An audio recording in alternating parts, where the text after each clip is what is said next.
Hello, us fourth graders. This week I'm introducing you to the new focus artist. Okay. Um, his name is, right here, Claude Monet, 1840 to 1926. He's French. Now, I need you to memorize the last name today. If you can't remember, you don't have to try too hard to memorize the first name. Okay, but M-O-N-E-T, Monet. Because it's French, you don't pronounce that T. T is silent. So you don't go Monet. Okay, you go Monet. Okay, so memorize that. Okay, and the style of these artists, similar artists, is called Impressionism. Okay, I need you to memorize that too. Okay. All right, well, I'm going to show you how he looked. Claude Monet, this is a photo of him when he was older. Okay. Now, I also have the paintings, portrait of him when he was younger. So this is when he was younger, right here. Okay, so that's how he looks. And let me tell you a little bit about his childhood. He was born in Paris, France. Okay? And when he was 5 years old, his family moved to Normandy coast, more of a countryside. And now that affected later in his life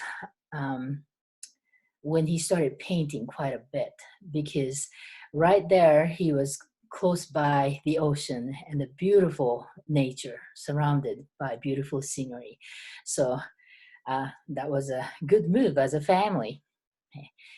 Now, when he was younger, when he was young students like you, okay, or junior high and high school, he was already really good at drawing. So he did a lot of pencil drawings. And one thing he loved to do, and he was really good at, was caricature drawing. He often drew his teachers into a funny character style. Have you seen those in the newspapers and magazines and stuff? Okay. Yeah, he did the similar thing, and he even sold some of them. He was really good at it. Okay. All right. Now, his first teacher as a professional artist was named Eugene Bolden. You don't have to memorize that name. And this person introduced him, taught him how to paint outdoors. Okay. Now, you might think, well, that's nothing new to me, but it was back then. Before this period, artists always painted the scenery in the studio. Okay. It's because it was so hard to carry out all the jars of paint, and they didn't know where to put the canvas outside. You mean you have to hang it on a tree or something? Okay. So it was very, very difficult. Now, when two things were invented, your painting activity became more portable. Can you guess those two very convenient things? A new invention? Okay. Now, one is called the easel. Now, it's a stand where artists can put the canvas on. It's portable. Okay. And another one is tubes of paint. Now, you're used to the concept of tubes of paint, but until then, there were no such things. So the paints were not portable. Okay? So because of those two very convenient inventions, they allowed the artists to go outside and paint much, much easily. Okay. Now, so when Claude Monet was 33 years old, him and his friends who were painting in a similar style had an art show, okay, at the place called Salon de Paris. And one of the paintings that he put up for the art show was this. Oh, this is a big book, I'm sorry. Okay, right here. Okay, this one right here. Okay. This is titled Impression, the Sunrise. Okay. And so the art critics named this group of artists impressionist, okay, after these paintings. Okay. So what does that mean? What does the impressionism or impressionist artist paint like? Okay. So I'm going to show you a lot of Claude Monet's painting from the same book, and then you will know what the Impressionism look like. But basically, they try to capture the first impression of the scenery or personal things. And so they don't care about details. Okay. Do you know what the word impression means? What does it mean when you have a good impression about a person when you first met him or her? Okay. That person probably dressed nice, very nice and polite, well-groomed, right? Okay. So, but on the other hand, if a person had a bad impression about something or somebody, that person might have not taken a shower for a couple of weeks, had a bad breath, and his t-shirt had several holes. That would not be such a wonderful impression of that person. You know what I mean by the word impression. So Impressionism artist captures the first impression of things, more of a feeling that you receive instead of the exact details. Okay, so let me show you the first series of paintings. I'm going to show you different series of the paintings. That means a similar or same subject over and over. That's what the Claude Monet did. Okay, this one is the landscape or field. Okay, you know what I mean by capturing the color and light? Okay, okay. The next one, he did the train station series.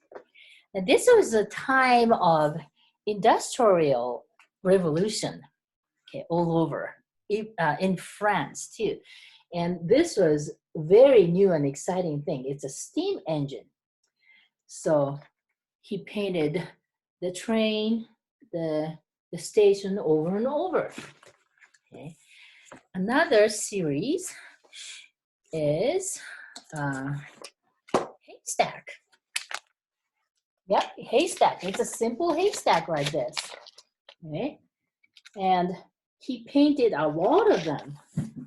It looks like the same thing, but here we go. Here's some more. Okay. Different time of the day, different season, but they're all haystacks. Okay. Okay. Another series is the poplar tree. Have you seen the poplar tree here and there? Around here, we have poplar trees in Utah too. Okay. And that is just first example. Here's some more poplar trees. Oops. Here we go. Okay, like that.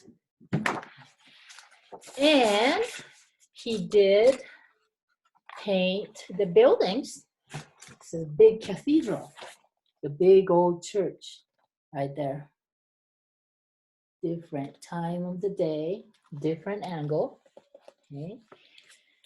All right. And another one, the last one, is the water lily pond, like that.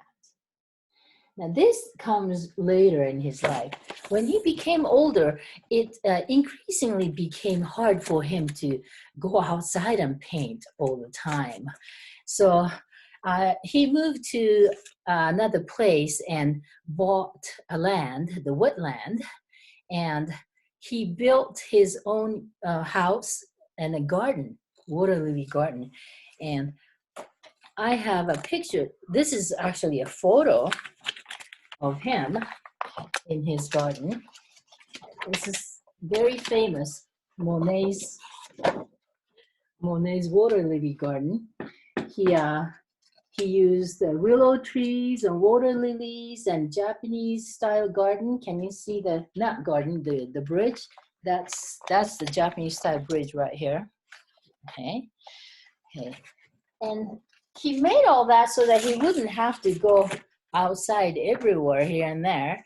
All he had to do was just step out the front door and started painting his garden. And some of these water lily paintings are huge. Some of them are murals, paintings on the wall like that. Okay. All right. And he painted the water lily garden all the way till the end of his life. He died in the year of 1926, and that same year he was still painting the water lily garden. He died at the age of 86 years old. Okay. Now that's the biography part, art history part of this lesson. Usually if the school was open, I'm gonna let you use, I would have let you use this nice colored pastel or colored chalks and sketch right out of Monet's paintings. So these are actually my fourth grade. Well, I used to do this lesson for the third grade. These are third grade. I don't teach the third graders anymore. So these are done by my third graders a few years ago. Okay, that's a haystack. And this is the Poppy Hill pictures. You see the tiny people in it? Okay. And I have a water lily garden, okay, drawn by my third graders. And the Japanese garden. Japanese bridge in his garden. Okay. Now, you cannot really do this with me at WASAT, so my challenge today is very simple. Okay. Just take a sidewalk chalk, go outside, and on your sidewalk, start sketching your neighbors, your own house, gardens, or trees, or the landscape, or the building. Your building does not have to be a cathedral. Okay, it could be your own house. And enjoy, and don't worry about details. Try to capture the love that you have towards that scenery. All right, so that's it for today. I see you next week. Hey, bye.